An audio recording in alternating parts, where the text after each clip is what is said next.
So 343 Industries is no more and now they are Halo Studios. In regards to the name change, I like it. Simple, easy to remember. I mean, sure, yeah, 343 Industries was a reference to 343 Guilty Spark, but people never say his full name. They usually just call him Guilty Spark or even just Spark. People know Halo though, even people who aren't fans and people who have never played the games but have just watched the TV show. It's just better brand recognition in my opinion. Anyway, it's not just the name of the company that makes Halo games that has changed, but also the engine with which that company will use to make future Halo games. Like the Pillar of Autumn at the beginning of Halo Combat Evolved, the Slit Space engine has been abandoned and now future Halo games will be made using the Unreal Engine. And throughout Halo Studios video, we see what Halo would look like in UE, and I gotta say, it looks damn good. The trees, the grass, the snow, the weapons, the elites, Chief himself, and most excitingly, the Flood, which haven't appeared in a mainline Halo game since Halo 3. But while the graphics may impress and the tease of the Flood might excite, it's what is said in regards to what Halo Studios thinks makes a Halo game a Halo game. I love intricate stories that take place across lots of different worlds, have lots of different meaningful characters. What made Halo successful at the beginning? What is the legacy of Halo and what's the soul that we want to bring forward? And what's the craft of making Halo games? And how do we set our studio up best to go deliver on that? Imagine a place where you have the commitment that this is what we want to do, Halo games, and create those experiences.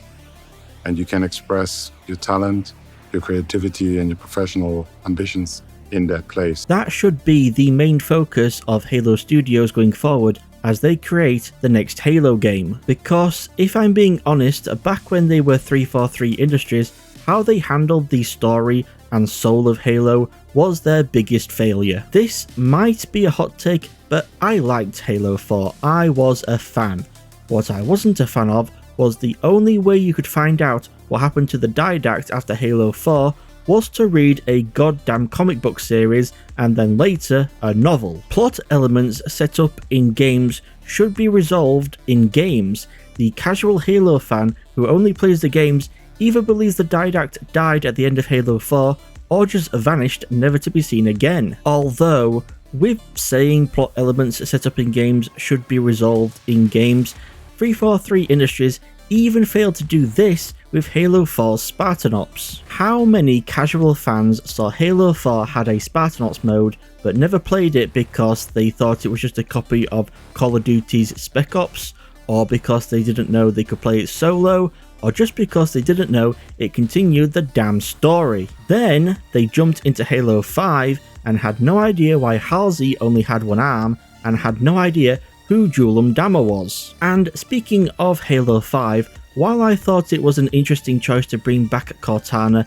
and make her the new big bad, as a nod to how originally she was going to become a villain after being plugged into Installation 04 Control Room by Chief, how the Halo 5 story was handled before, during and after the game's release was atrocious. Promotional material showing Locke hunting down Chief not having any connection to the game at all, where you only play as Chief for 25% of the game and then as Locke the other 75%, and then just pretty much abandoning the plot of the Created and the Guardians when it came time to create Halo Infinite. The story of Halo 5 was mismanaged on a whole nother level. Halo Infinite story, if you ignore the expectation that it would carry on what was set up in Halo 5, was handled better, but still had its share of problems. The main one being it connected significantly to a non-mainline Halo game, Halo Wars 2. Casual fans who never played Halo Wars 2 because they thought it wasn't canon,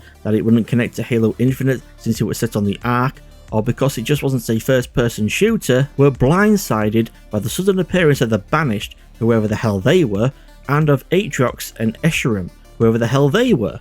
Plus, there's a new AI who looks like Cortana and is even voiced by Jen Taylor, but isn't actually Cortana. And characters we've gotten to know since Halo 4 like Lasky, Palmer, and Roland have just disappeared. Resolving or continuing plot lines set up in the games in other media needs to stop.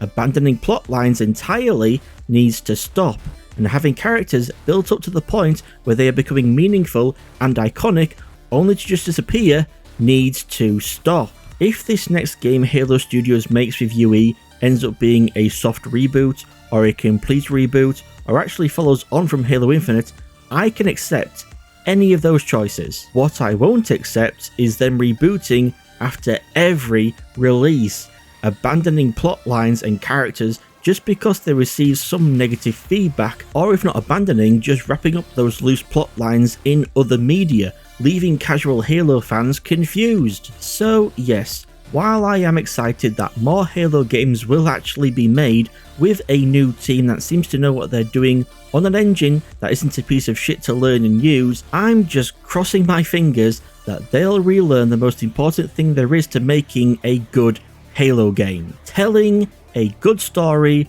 from start to finish. Thank you all for tuning in to the Triple S Variety channel. If you enjoyed the video, please give it a like, don't forget to subscribe, and why not leave a comment below with your feedback. I would love to hear from you all. I've been Triple S, you've all been amazing, and I shall see you all in the next video.